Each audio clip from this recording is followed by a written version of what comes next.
రామర్పాడ్లోని రైతు భరోసా కేంద్రాన్ని, రైస్ మిల్లర్లను ఆకస్మికంగా తనిఖీలు చేసిన మంత్రి నాదెండ్ల మనోహర్. రైతుల ఇబ్బందులను గుర్తించి కేంద్ర ప్రభుత్వం పెద్ద మనసు చాటుకుందని వ్యాఖ్య.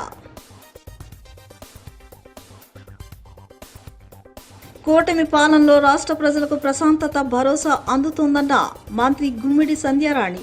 వైసీపీ పాలనలో అభివృద్ధి కంటే అరాచకాలకు, కబ్జాలకు ప్రాధాన్యం ఇచ్చారంటూ ధ్వజం. దుర్గమ్మను దర్శించుకున్న మంత్రి నారా లోకేష్. అమ్మవారికి ప్రత్యేక పూజలు, భక్తులకు మెరుగైన వసతులు కల్పించాలని దేవస్థాన అధికారులకు సూచన.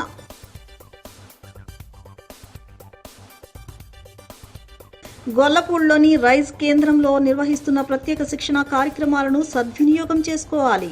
స్వయం సహాయక సంఘాలకు సూచించిన జిల్లా కలెక్టర్ లక్ష్మీషా.